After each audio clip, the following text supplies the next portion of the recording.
What's up, guys? Welcome to the Line Change. In this video, we're going to be talking about a wild card trade target for the Vancouver Canucks. One that, up until now, that not a lot of people have been talking about or maybe referring to. I know a lot of people have been on the whole Sam Bennett bandwagon. Talking about Sam Bennett would make a good trade target for the Canucks.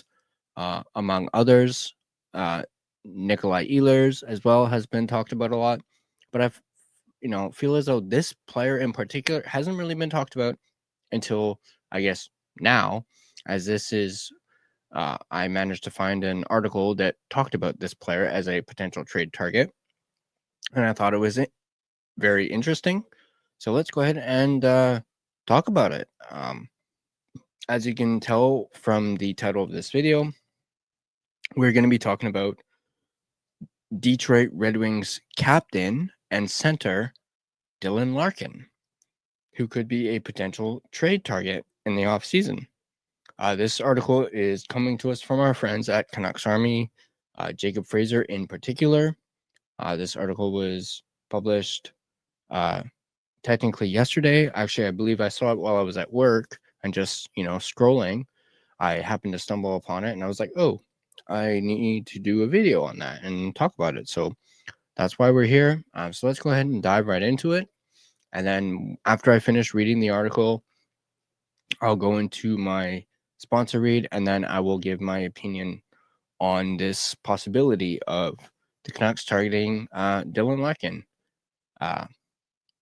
So let's go ahead and dive in. Following the frustration Dylan Larkin showed at his end-of-season press conference with the Detroit Red Wings management, he becomes a possible target for the Vancouver Canucks to trade for, with the hopes of adding a true top six centerman. The Red Wings captain has heard his name involved in trade rumors in the past, before he signed his long-term deal in Detroit, now showing his frustration with management for not adding to the roster at the NHL trade deadline. He could be on the lookout for a team on the come-up and in the playoff hunt. Larkin is an elite speedster who has consistently produced at a high level, registering 69 or more points in each of the past 4 seasons. Not only has Larkin been right around the 70-point mark the past few seasons, but he's also scored 30 or more goals over that time. His speed is certainly the first thing that jumps off the page, which would be a much-needed addition to the Canucks' top six. Larkin's goal scoring is underrated, and he's an excellent playmaker at the NHL level. Though he hasn't played a single playoff game since his rookie year in the 2016 playoffs. Wow, it's been that long. It's been almost 10 years. He proved this year at the Four Nations faceoff that he's capable of rising to the occasion in big games against the league's best players, where he led the tournament in points with 7 in 5 games. His contract carries an $8.7 million AAV over the next 6 seasons. This is already a very fair deal for the kind of player he is, and with a salary cap set to go up substantially over the next few years, it could age very well. Let's talk about the fit.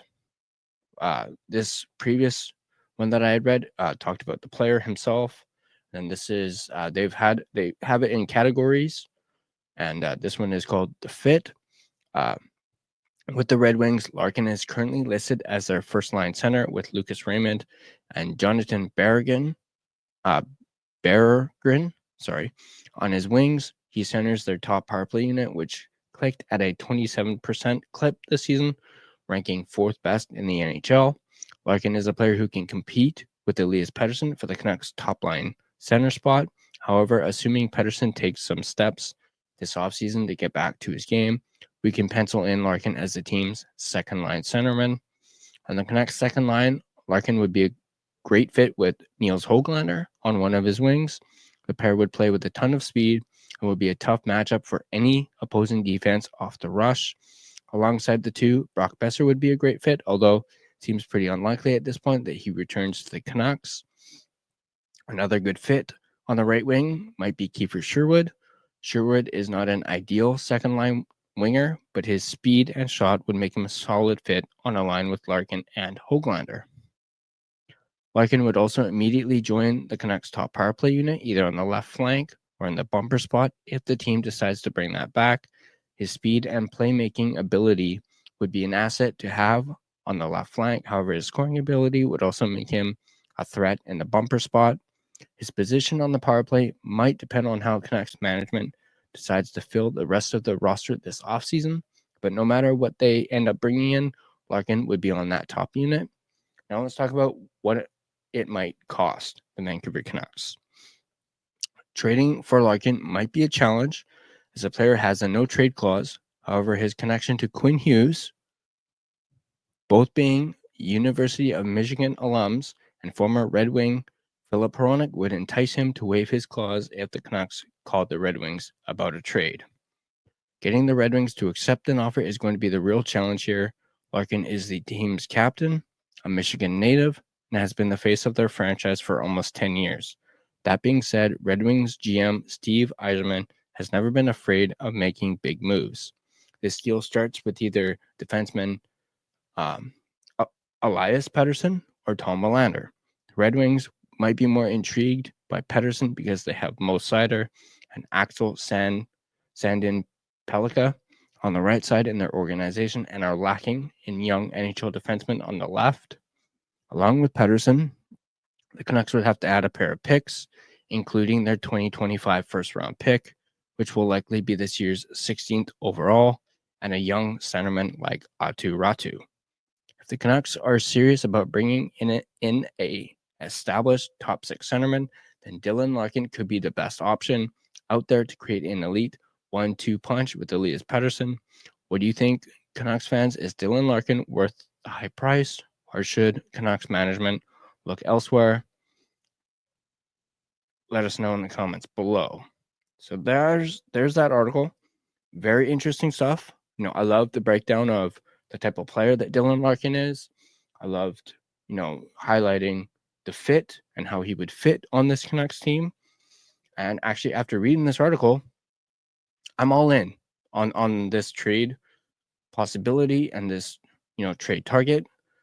But before we discuss it in a little bit of detail, let me do my sponsor read, and then we'll go ahead and dive right in and break it all.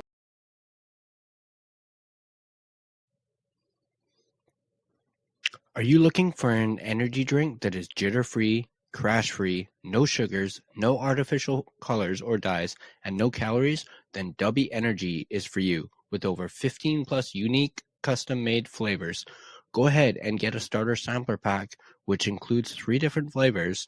Use code TheLineChange to get 10% off your next purchase. Dubby Energy, your taste buds' favorite energy drink. All right, so let's go over this article and break it all down.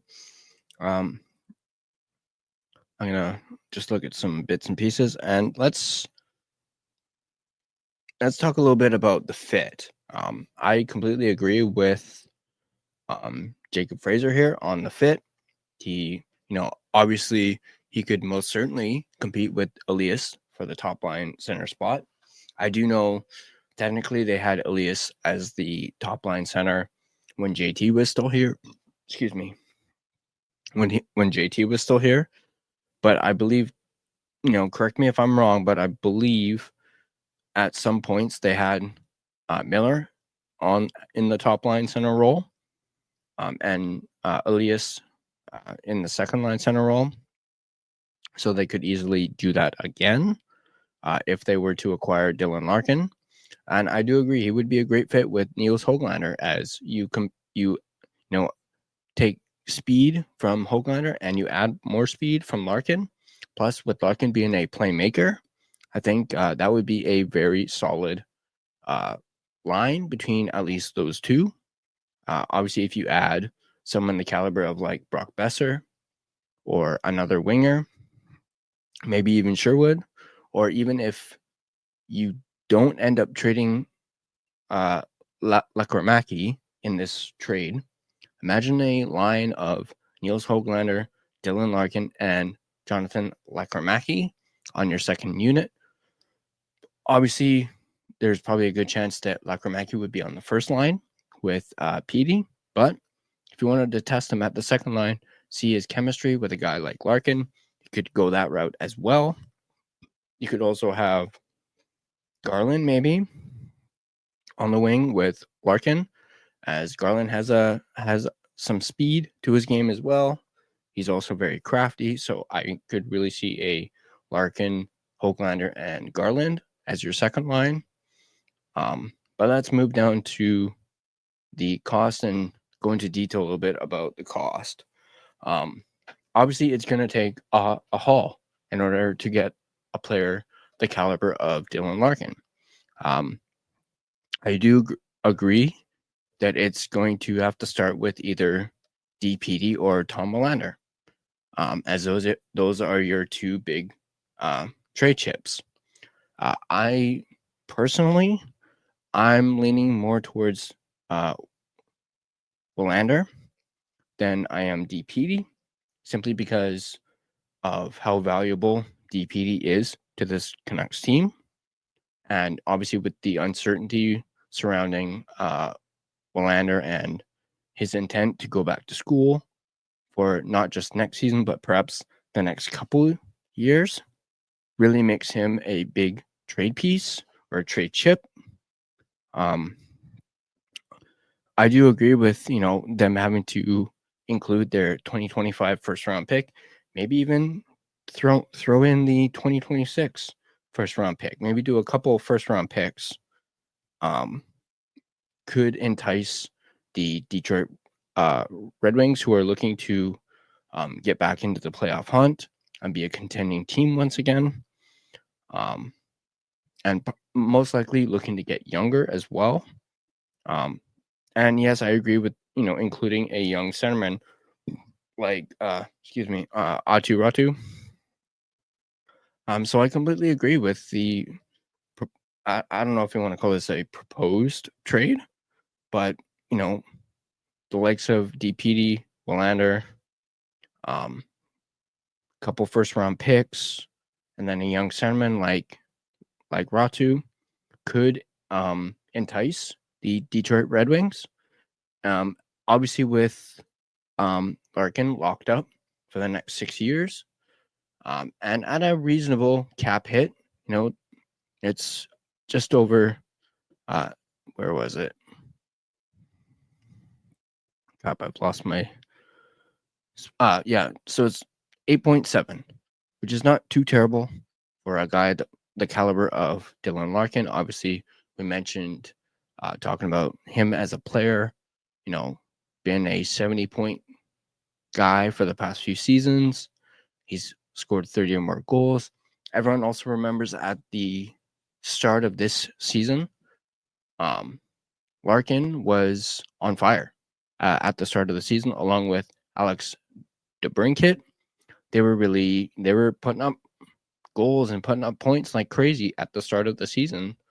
And obviously that kind of fell off a little bit halfway and later on into the season, but it really shined at the beginning of the season. And a lot of teams or people that didn't really follow the Detroit Red Wings definitely took notice of Larkin and just the way he was playing at the start of the season. So yeah, 8.7 is not too terrible. And I'd be willing to, take on that cap hit if we were able to acquire Dylan Larkin, especially as the article mentions, talking about the salary cap going up substantially over the next few years. It definitely could age very well. And, the more and more I talk about this and, keep looking at this article, I am all in for this. As I mentioned, I'm all in for this trade. And I really do hope that Alvin and Rutherford take a look at either this article itself or see people talking about Dylan Larkin, and maybe it might, put a little birdie in their ear and, maybe look into this for the off season. Obviously, Rutherford mentioned at the end of season post press conference, they're more likely to get their second line center via a trade than in free agency. So this could be one way. And I think this would make a lot of Vancouver Canucks fans very happy if they got a player at the caliber of Dylan Larkin. Obviously, the Red Wings would not like it very much, as they'd be losing their captain and a very good player. But if Larkin is, wanting out of Detroit and has lost faith in Yzerman and their direction, obviously, he's got a no trade, as it's mentioned in the article. And they make a really good point with, him knowing Quinn Hughes and having played with Quinn when he was younger. So I'm just trying to find that spot talking about his no trade. Right here. Yeah, his connection to Quinn. And then obviously, Philip Hronek being a former Red Wing could very well entice him to waive his clause. So yeah, let me know what you guys think in the comment section down below. Do you guys like the idea of Canucks potentially targeting Dylan Larkin and attempting to trade for him and acquiring him in a trade? Do you guys like the trade proposal, I guess you would say, involving DPD or Willander, maybe a couple first round picks, and then a young center like Atu Ratu for Dylan Larkin? Do you guys like that deal? Do you guys think the Red Wings would go for it? Personally, I mean, I don't want to say that I think they would, but I think it would certainly get Yzerman's attention for sure. So once again, let me know what you guys think in the comment section down below. If you like this video, go ahead and hit that like button. If you're not subscribed to The Line Change and want to stay up to date on all your Vancouver Canucks content, go ahead and smash that subscribe button and hit that little bell to stay notified every single time we upload a video. Find us on social media, on Twitter /X @LineChangeVan, on Instagram @The Line Change, and then you can find us on Facebook. Just search The Line Change, and you should be able to find our Facebook page. If you prefer an audio version of this podcast, you can find us on both Spotify and Apple Podcasts. Feel free to rate and review us on said podcast platforms. And that's going to do it for this video. As always, go Canucks go, and I'll see you guys in the next video.